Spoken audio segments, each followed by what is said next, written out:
Thank you for joining Moss Side Talk TV.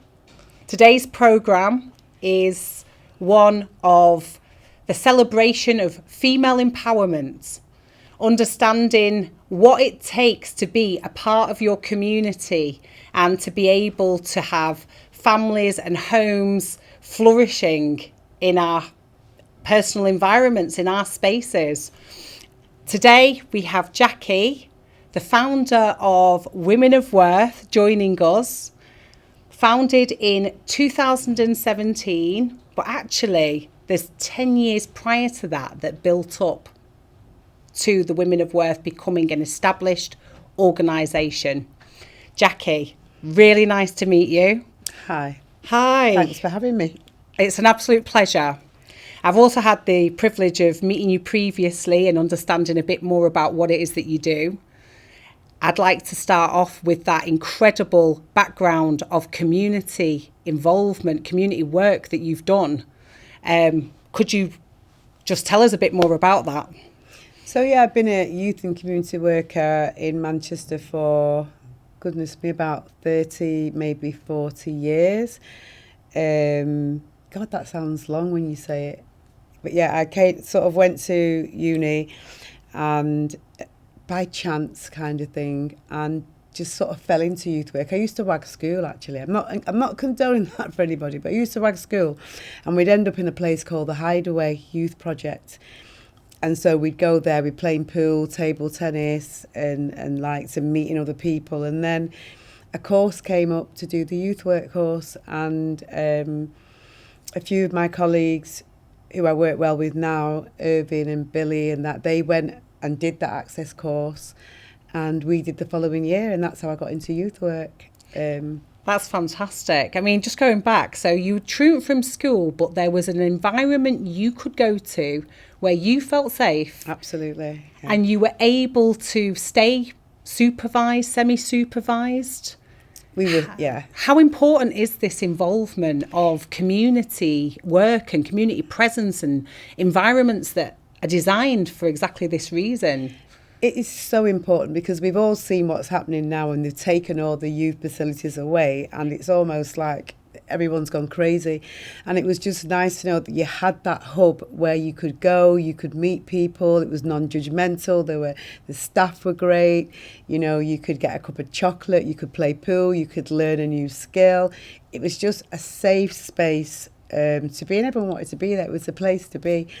You know, everyone went through Hideaway, and I think that, and I mention Hideaway because Hideaway is one of the longest standing provisions in Manchester that has gone through the riots, it's gone through so many different things, and is still here providing a service for young people today. And where is Hideaway located? So Hideaway is right in the heart of Moss Side, and actually it started in the basement of a church, which is why it was called the Hideaway, because there were no windows. So you'd go down the stairs, and I mean, before my time that was, and then the church would be at the top. I think I went to Loretto across the road. It's the church just off Chichester Road, isn't it? Was that the beginning?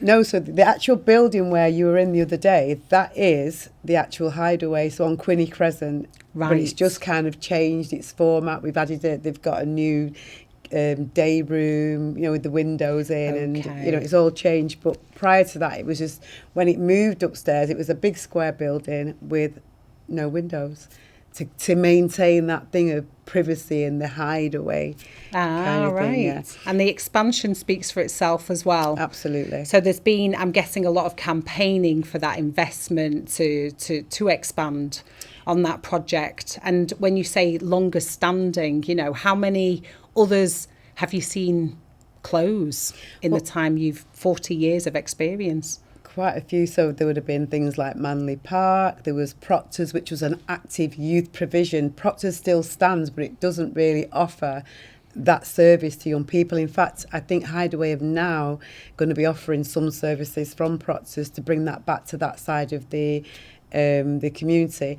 You also had Moss Side Youth Club that changed into this dynamic powerhouse, you know, this multi-purpose youth provision that really isn't really offering much to young people. It's really starting to build up again now, but it's not what was kind of given to us when we were younger.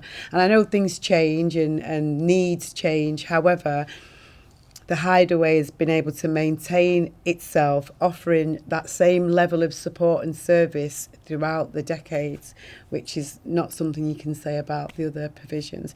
And maybe Hideaway is a voluntary organisation run by a robust, I've got to say, management committee. A big shout out to Gay Cox and Alistair Cox and all the crew, Don Bodie.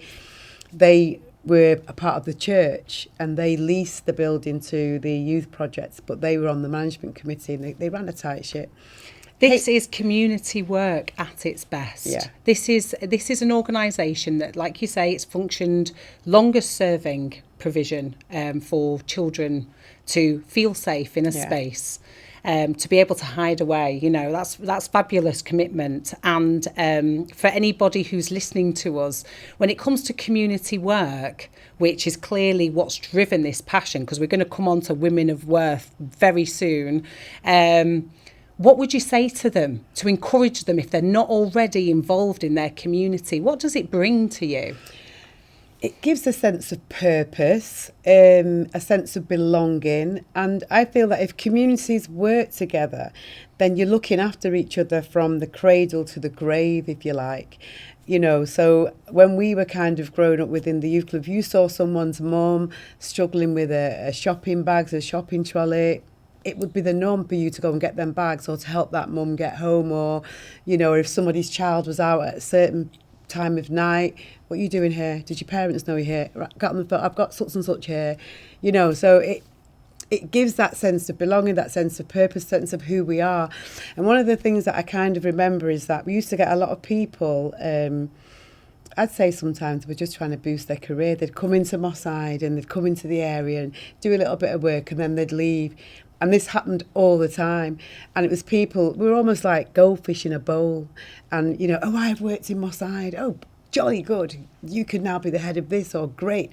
But actually those people who lived there, breathed it, worked it, knew it, they stuck around and they're still here today. Irvin is one of my colleagues that I worked with at Hideaway for a very long time. And he left and went and worked in Shuttle, and he's back now working at Hideaway again, doing great things. My son works in Hideaway. Bring back those skills. Bring them back. Bring them back to your community. And if you're not already active, it's easy to break down a community, much harder to build it. And yeah, absolutely. I admire and really feel the positive energy and purpose, the sense of purpose that you walk with, and that has stuck with me since I first met you. So again, thank you for just enlightening us all on that. Women of Worth. Mm-hmm. You have created this organisation with just sheer determination, willpower. I'm guessing that during those years, well, I'm not guessing, I kind of know actually, that during those years of community involvement, you noticed, you realised gaps in the services available to women, particularly women maybe with young families or older families. Can you tell me a little bit more about that? Where does Women of Worth come from? So Women of Worth originally came from, obviously I was working at the Hideaway, and one of my roles was doing a lot of work with women. When I first started youth work, I worked at Proctor's doing women's work. So, and I kind of just, it wasn't something that I said, this is going to be my career. But I kind of fell into youth work, and then obviously just had that affiliation to women. And I guess because of what I was going through as well, I was kind of like in a very, very toxic relationship. But at the time, just couldn't see that, and so started doing things around the empowerment and giving women that voice and allowing women to have that voice back. You know, and I was in the church at one point, and again it was very much women must be humble, women must honour their husbands, women must, you know, do as you're told, etc., etc. And I'm thinking to myself, well, there was no room for manoeuvre if things were not going well or right. So you have to be this obedient wife at home. You know, you're married, so you sit and you put up with what you need to put up with.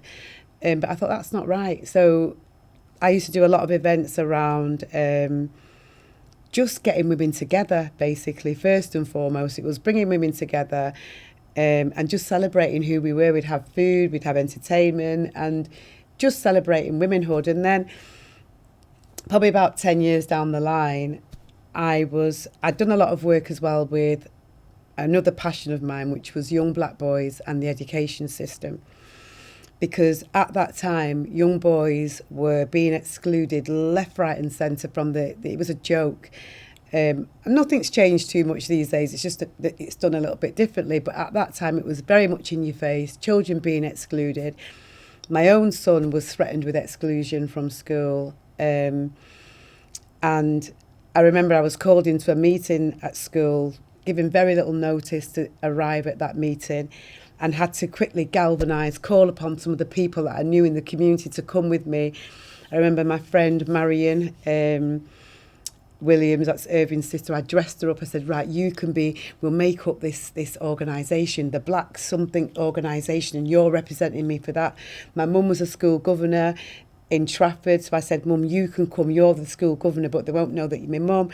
And I remember Father Phil Sumner, he was the priest at the local Catholic church, and I went to him and I told him what was happening, and he said to me, don't worry, he said, we're cancelling mass and I'm coming with you. I've got so much respect for him because not many people would have done that. And we arrived at this meeting and the school said to me, oh, I didn't know you were coming. And I said, yes, and there's more of us. And I introduced them all as they came in. But what was interesting in that situation was the layout of the room. So there was a chair in the middle of the room, which I presume was for me. And then all the other chairs went around the room. There was the police, there was social services, there was the children's worker, there were the teachers. And I just thought... How intimidating. Exceedingly. But when I walked into the meeting, I knew the police officer, and she said, this has got nothing to do with me, the way that... Because they could see so they obviously planned it or talked about it prior. And they suddenly started to move the chairs around and make it more appealing and more parent friendly, you know. And I remember Father Sumner saying to me, just don't say a word, let us do the talking. So my passion became, you know, making sure that no parent goes through that again and that they've got support. And we started a group called the 3A's Parent Support Group. So I was doing that quite happily and loving doing that, working with, you know, stopping the exclusions, encouraging parents to get more actively involved in the education system, and trying to steer our boys into the right direction. So when I met with my mentor, she was saying to me, I was at a place where I thought, I want to change, or my life seemed to be going nowhere. And she said to me, tell me a bit about yourself. So of course I went straight in about young black boys and the education system and exclusions, etc. And then I began she said, tell me a bit more about you. So I began to tell her my story about, you know, how I was in a very abusive relationship there was domestic violence, etc. And she went, that's you, that's the story you've got to tell. She said, that's what you've got to do. And I was like, but I really love, she went, no. She went, that's what you've got to do. And she went, you're going to tell your story live on Facebook. And I said to her, that is not going to happen. That's a tall order. Yeah, I said, that is not going to happen, because at that time I wasn't very familiar with Facebook. I'm all over it now. But I said, I'm not going to go on there and talk about my business on Facebook. She went, you are, and you're going to do it by Saturday, midnight. That's so what we need sometimes, a deadline, so that we actually meet that action. Absolutely. Very bold. Absolutely. And I just thought, oh my God, to go and share. And, you know, you begin to hear the voices and who does she think she is and blah, blah, blah, and all the rest of it. But, you know, I thought to myself, she was relentless. She wasn't giving up. She went, no, that's what we're doing and this is where we're going and you're going to work with women. I said, I don't even like women like that, and women don't like me. You know, these are all the things that were coming in my head. And what is it you think that this lady, this mentor, picked up on at that point where you told her that you had the courage? And obviously, you know, as you mentioned earlier, it's quite a private matter. You know, we sit there and we feel this pressure, this expectation to just keep things tidy behind closed doors. Don't bring shame on the family. Maybe it's better under the carpet. And yet there you were, you found that comfortability and courage to be able to share this with this lady, this mentor. What do you think she could sense in you at that point? She's a woman I have a lot of respect for. She's called her Daisy. She's a relationship counsellor. And yeah, I feel when I said that, when I told her that story, she said to me, her words were something just lifted in her belly. She went, and her skin and everything was, and she just knew. She's a Christian, so she would say the Holy Spirit just said, that's what you've got to do. So she's very obedient on that. And I was obedient on the same things. And I thought, okay, I'm trusting you on this one. I'm really trusting you. But still the fear was real. Absolutely so real. Give me a microphone. I'll talk to anybody, thousands of people. But the prospect of sharing that part of you on Facebook was like scary. This is it. Yeah. All those microphones you've spoken into Yeah. over all that time, because I also know that you've got a background on the radio. You've been a radio presenter and DJ. And yet here you were with this, very difficult, deadline to meet. Yeah. How did that go? Well, it just so, fate is a funny thing, because it just so happened that that particular day when the deadline was coming up, there was nobody at home, and it was going to be so for the whole day and the whole night. So I thought there's no excuse there then to say I was going to be interrupted.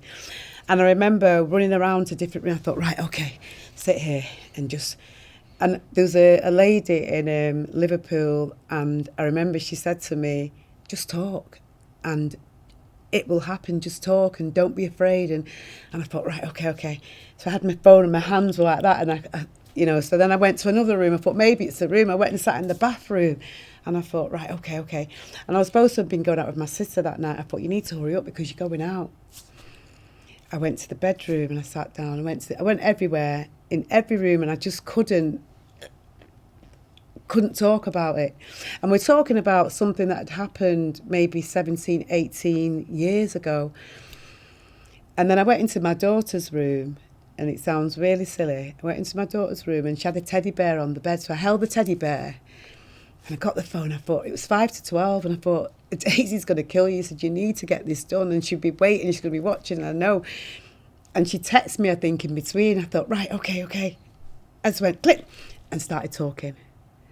And that was it. It just, everything just started to come out, and hadn't rehearsed it, never talked about it before. But I'd said to myself, if it helps one single woman to get out of a situation or to understand that it's not right, then it'll be worth it. It was like being naked with all your stretch marks and everything on show.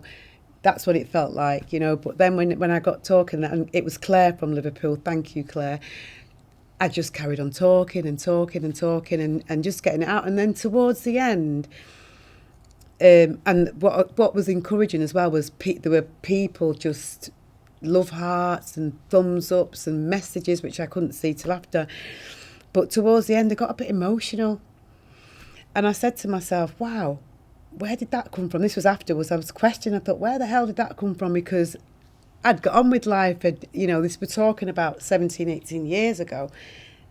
And I realised that there was probably still a little bit of that in there that was impacting my life, the way I thought, the way I behaved, the jobs that I went for, the things that I did, procrastination, all kinds of things. And I thought, wow, so you thought you were healed, but you weren't. How many other people are going around who've been through that, won't talk about it, won't have the same opportunity that I had to do so? And that's okay, because not everyone's ready, and how much it's impacting their life. And I remember one of the things that Daisy had said to me, she said, if you don't know how to pray, you better learn to, because you're going to get bombarded. And I remember it was the day before my son's birthday, I think, and I was going out the next day for a meal. And I remember I mentioned Irvin before, he said to me, after I did it, because then I'd stopped and I was like, oh, thank God for that. I remember collapsing on the bed and just thinking, it's over, I've done it, and I'm still alive, I'm still here. And he said to me, he said that video, because he's a figures person, he said, that got 5,500 views. And I was like, really, is that a lot? He's like, yeah.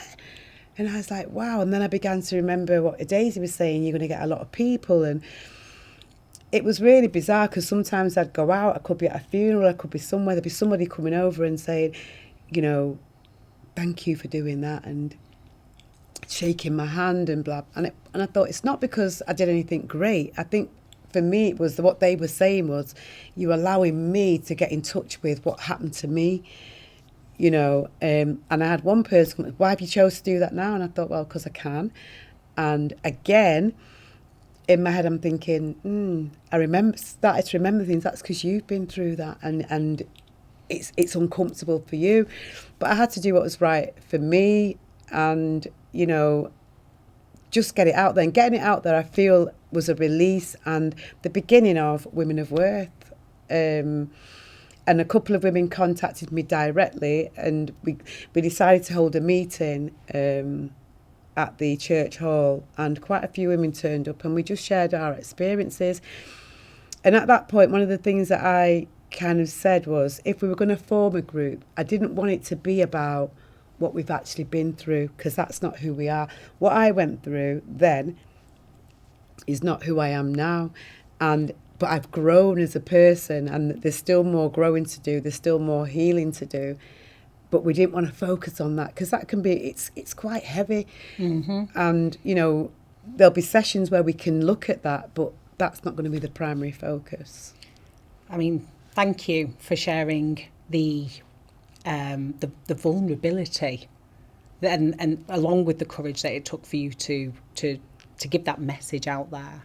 5,500 viewers, like you say, if one person was able to ride on that wave of energy and belief and strength and truth that you were putting out there, then that's one person that's going to have a seed sown and a new direction. One of my questions was to talk about the healing process, but I think you've opened up beautifully, and just what an amazing speaker. I don't know if everybody else is feeling what I'm feeling right now, but you can hear it. I am actually quite choked up. It's such a strong story, and the vision of you with the teddy bear on your daughter's bed, that feeling of safety, that need as well for her to be a woman that's not going to be impacted. Absolutely. All the signals that gives. We cradle a teddy bear or a baby in our arms, and that place of vulnerability, why is it taken from so many and so wrong, that a woman or a young girl or even a young lad growing up should feel any kind of harm being regularly put onto them. But I mean, that importance of vulnerability, you were actually telling me that you don't agree with the term strong women. Yeah. Strong women. We hear this all the time. Oh, you're so strong. It's something that people seem to almost celebrate. Absolutely. Can you just tell us about that? Yeah, I hate after doing that video, and I just thought, because a lot of people are saying, but you were so strong, and I used to see you and think that, the powerful woman, etc., etc. And because that label was upon me, and in a sense, you kind of like going through what I was going through, you had to be able to stand and just get on with life and put your mask on and go out and just be pushing the pram and be, because you daren't do anything else because of the consequence that might happen when you get back. But it didn't allow for that. If you're supposed to be this strong woman, then where are you able to be vulnerable? You couldn't then come and say, oh, Liza, I need your help because I'm that strong woman that has to be strong for everybody else. And, so I just think... Isn't that interesting? Yeah, I don't like it. It's almost like you're putting an invisibility cloak on, really, because all those times that you might have, had you felt comfortable being just a vulnerable, maternal, loving woman, you might have reached out. You might have said, can we work together on this? Or I'm not feeling great today. or I've got problems in my relationship. You know, it'd be really great if we could meet up and have a coffee and talk these through, and we don't. We put on this mask, we put on this false bravado sometimes. It happens too often. Yeah. And we cope in silence. And are we even coping? And the thing is, we're not coping, we're just getting on with it, but it comes back at some point and it'll impact your life in some point, whether you're aware of it or not. But once you get into that place of, you have to get to that place of where you go and meet yourself somewhere and you have that discussion with yourself and you start to do your own self-healing. And once you get to that place, you just realise how much it actually is impacting. And I think another big thing was, because in the black community, you don't talk about what goes on in your house. You talk from a very early age. You don't talk your business. You know, you keep things inside, or people just turn blind eyes and pretend it's not happening. Or because some of the men that might be doing that, they might be quite big figures in the community, that even the men who know it's happening don't say anything, and it almost becomes the norm. And actually, one of the things that I said, well, actually, after doing that, we have to kind of like begin to address that, because it's not normal. And it's not something that anyone should be going through. And this is not to kind of like berate men at all, because it isn't. But actually that behaviour is not acceptable, be it man on man, woman on woman, man and woman. It's not acceptable. No one deserves to be beaten, to be financially restrained, to be bullied, to be, you know, have that mental stress put on them. Because I used to say sometimes, I would rather and this may sound really strange, because I think the mental is much worse than the physical, because the mental, it's them seeds that are sown. Look at you, do you think you are? You're no good, no one will ever want you, you'll never amount to anything, etc. Words are powerful, you know, and they stay. And I just know that I used to get women coming up to me, oh, I'd never put with anything like that. Me, if a man came to me to do that, what oh, this happened to me once, I got boxed in my face, or and I thought, well, actually, that's abuse, because no one's allowed to do that to you. So that is a level of abuse. If he tells you can't go out with your friends, or you can't wear that dress, or that's a bit too short. I remember I was saying I tell everybody actually, that when I got married, which I don't even, still to this day, don't understand why I still did that, knowing that the signs were all there and what was going on, but I probably just fear, because I was told that if you ever leave me, I'm going to run you over, I'm going to kill you, and whatever you. And I remember he'd give me this list of, well, you can't wear this, I don't want to see your shoulders, hence my shoulders are out today, you know, Hey. Don't smile, the dress has got to be up here, and I always say I was with a capital H, it wasn't with a U, the ugliest bride ever on the planet, because it was hideous, it was heinous, because everything was just like, you know, a bride on your bridal day, you feel like, oh my God, this was not like that at all. You know, he was just so manipulative. But what I get to understand now is that it's not about you, it's about them. There's no problem with you, it is them. Because even if you were, I say, well, you've got too much chat, and that's why, even if you were mouthy, still no one has the right to do that. If you decided you wanted to go to the east instead of the west, no one has the right to do that. Yeah. And I think we tend to, as women, we make excuses for the behaviour, when actually there is no excuse for that behaviour. And I would say to anybody that is sitting in that situation, get help, and don't be ashamed to talk to anyone, because I always say, what's the worst that someone can do? If you tell them, they're going to tell somebody else. Who cares if it saves your life? I'm checking myself right now, looking back on memories, and maybe some of the people who've tuned in with us today are, and thinking about how many times I would not have grown, how many times that I would not have pursued an opportunity that has helped me to become more the person who I am, had it not been for the fact that when that path alongside the male that was in my life, not being able to run seamlessly and concurrently, I've stepped away. It takes a lot of courage to do that, particularly when there's a family involved, particularly when there's a shame factor, or community believing in you or vouching in you, or you're wearing that strong woman cape.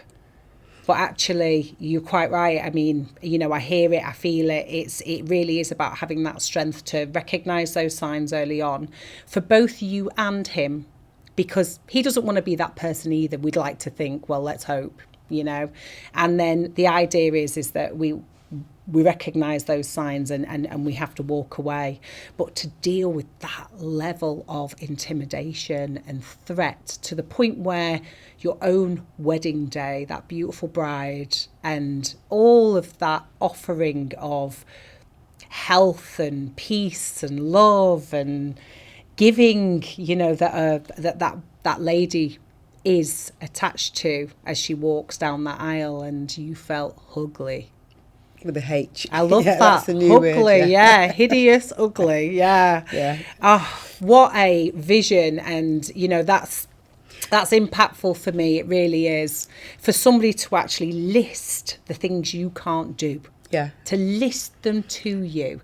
And for you to feel that you wouldn't have been a good woman had you not conformed with his requirements. Don't sing when the choir's singing. Don't be nodding your head. Just sit still. And literally, it was that. And it's that I'm thinking, when I hear it, when I'm talk about it and I listen to it, I think to myself, if that was somebody else talking to me, I'd be like, come on, we're getting a plane somewhere. You're not doing this. It's not right, etc. But when you have your children, you want your children to grow up with their parents, both parents. I saw that with my mum and dad. And it was literally, till death do they part. But then my dad was a very loving, caring, hands-on dad. You know, and my mum was the same. So they were, you know, I never saw violence. I never saw anything like that. So I wanted my children to grow with mum and dad in that. And so hung on thinking it will change and things will get better, and just making all the excuses. It doesn't. Yeah. You know, and what I learned was you can't change anybody. You can only change yourself. You have no kind of like governance over what someone does to you, but you do have in your response. And that's one of the things that I think that everyone should keep hold of. You can't stop someone from doing something, no matter how you may plead or whatever. They have to go off and find that for themselves, but you do have a responsibility to yourself and of course to my children. And this is the idea of placing yourself in positive spaces. Yeah. The idea of being in groups like Women of Worth, who invigorate, remind you and reinforce that feeling of energy, positive energy, and all of those wonderful attributes that every human being who graces this planet should be walking with proudly, head held high, you know, dishing them out left, right and centre if you're able. How has this all come about? I mean, you've told us about the background, you've told us about the feeling of empowerment, the fact that you're coming at it from an angle of let's talk beyond the pain, let's talk beyond the situation that you've clambering or you've either climbed out of or you're still coming out of. How do you do that? I mean, what are the activities that take place? So at Women of Worth, we've done. So we're at a great place with Women of Worth, and it's just growing and growing, which is wonderful.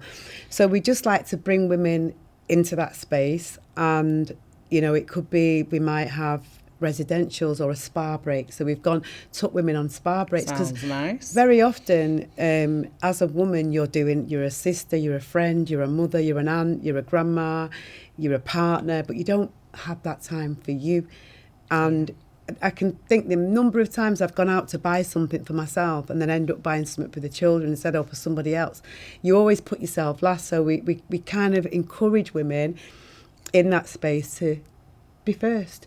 So we have something called Feel Good Fridays, which we've just started. It's just women coming together on a Friday, having something to eat, chilling out, letting their hair down, meeting other women, talking, sharing experiences and having a laugh. Sounds fantastic. Can you bring a dish or a drink, or how does that work? So we provide food, and but sometimes we're going to be asking people to everyone bring something to the table, and we ask people to just come and just even give 1 minute. Hi, my name is, because that's something that some people can do. Some people can say a bit more, but just come and just enjoy. We do. We've had a women's ball, and that is to celebrate the essence of who women are. And we were just about to do our second ball when COVID came in. So we're planning that at the moment. And it's all about the celebration of women. An excuse to actually either wear or buy yourself a gown that is for you. Yeah. And to dress up in that royalty, that deity that you are. You are a queen, and everything lands on our shoulders. We are queens, and you don't often get to be in that queendom place. And society, as black women as well, we're kind of at the bottom of the pile, aren't we? Everyone's, so it's about actually stepping back into our greatness of who we are and celebrating queendom. So we do that. We do bike rides, we do health things, we do so many. There's no limit. We want to kind of even reach out to groups globally, because this doesn't just happen here. And a lot of what happens here is what people have brought back from the different places where they've been brought up. So, for example, in some parts of the Caribbean, it's not so bad if that happens, because it's the norm. It happens all the time. And actually, we need to start educating each other that if you see or know that's happening, it's not just my responsibility, it's a community response that is needed. Yeah. To say that actually zero tolerance to domestic abuse. Back with the community response. The number of times, even with my female friends growing up in South Manchester, that we don't all have enough money in the kitty for us all to go out together. And here's a group that even if, it doesn't align with the budget or the means or the availability of so many of your sisters, doesn't mean you haven't got none. It just means you can come along and you're welcome. And these ladies are there to celebrate that with you. I mean, I think that's a wonderful service to provide. It's not a service, is it? It's deeper than that. It's a hand-holding experience. Yeah. It's literally, let's just go out there and enjoy. It's a sisterhood. It's a live thing, because one of the things that we like to do is pair women together. So just to keep, are you okay? So you've got that one person, because sometimes it's very hard to sort of go in a group and say I'm feeling like this, or go to a stranger and knock on Women's Aid or someone and say it's hard. But if you've got that person that you connect with that just checks on you by text, you might just sort of say, do you know what? I had somebody once that just came, we were talking about something, and I've known this person for quite a while, and then they just said, that this happened to me so it's in there, and sometimes it just sits there and festers. It just takes something for you to feel confident that I can actually share this with Liza. It'll be all right. I need to get it out. Oh, you can share anything with me, and I know, and I feel really, really safe knowing that I could share anything with you. And that sisterhood absolutely can expand beyond there. The fact that, I don't know about you, but something that just dawned on me actually, that we can feel so humiliated even with our sisters sometimes when we've made a choice that seems like a stupid one. Maybe people aren't riding that wave with you. They're looking at a situation, they're thinking, oh, you're not seeing the signs here, but actually that's the time when those sisters are needed the most as well, aren't they? And one of the things that I've learned on this journey is, it has to be a personal decision, and you may get so frustrated because this person keeps staying in that position or keeps going back but they have to find that inner strength from within them and say, do you know what, today's the day. And they will find it if they've got that support. So all you can do really is be there, be that support, give the options that are available, but don't judge. Do not judge them and say, well, why has she gone back, and why were they, I don't know. I won't say what I was going to say, but it can compound whatever that person's already processing. Absolutely. Whatever pain or whatever triggers occurred. Yeah, and actually just to be, again, in that positive environment, that positive place, that's what you need. There's success stories, aren't there? Yeah, there was one person I was working with, and she said to me, she sent me a message that she was in a very abusive relationship. We talked and etc. And eventually she said to me, she messaged me one day and said, I've left. And she's done so well. Wow. And that was a power for me. And I went on the radio, I was on someone's show, and I can't remember whose show it was, but I was talking about women of worth and the whole aspect of domestic abuse, etc. And there was one person sent a message into the radio to ask to pass my number on. And I had several conversations. She was so broken. But at that moment, she said she fell on the floor and cried because she realised that, you know, probably she didn't have to be in the situation she was in. And she recognised herself within that. And I think it takes courage and strength, because a lot of people are just walking around like it didn't, but I can almost spot them. It's you know, because people would see me and they go, "Are you all right?" And I go, yeah. But what I do very quickly is switch.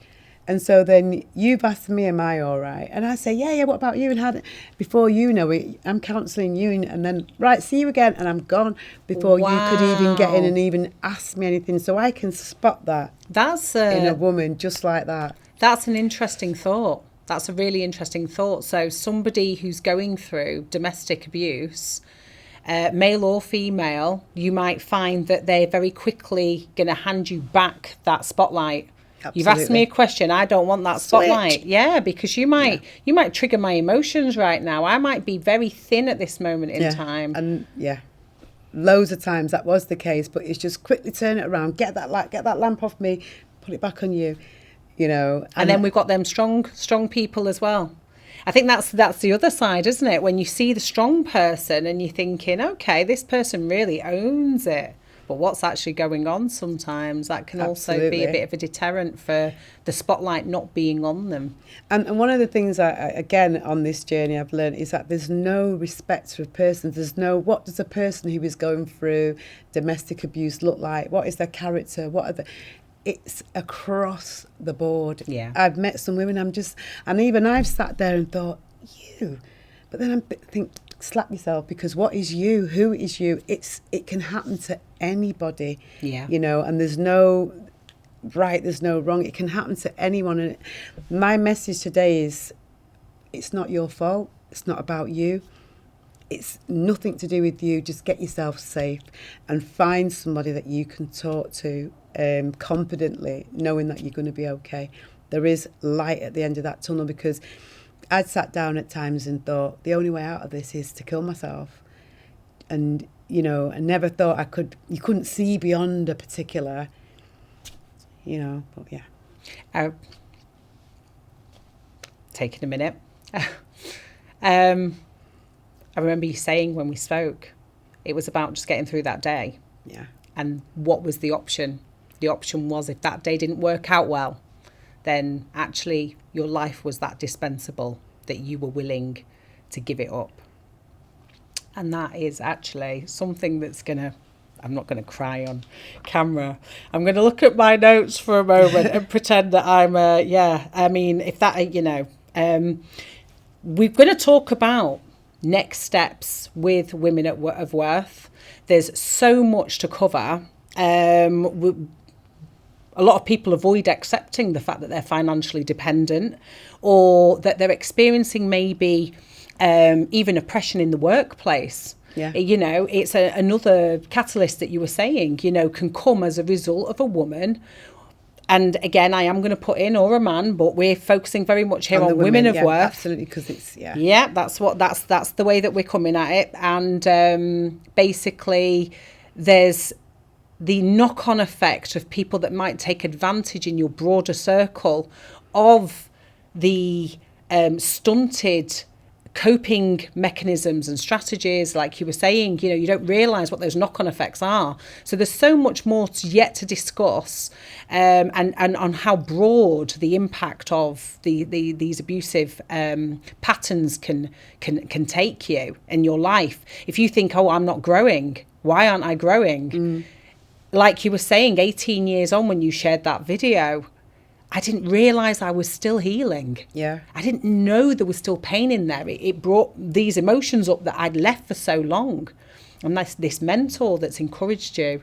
Such a powerful story. Thank you so much for being here today, for joining us on the programme. Thanks for having me. Well, absolute pleasure. Absolute pleasure. Thank you. Thank you for sharing the love. Thank you. That's us for today. And tune in again. There's going to be more coming from Women of Worth.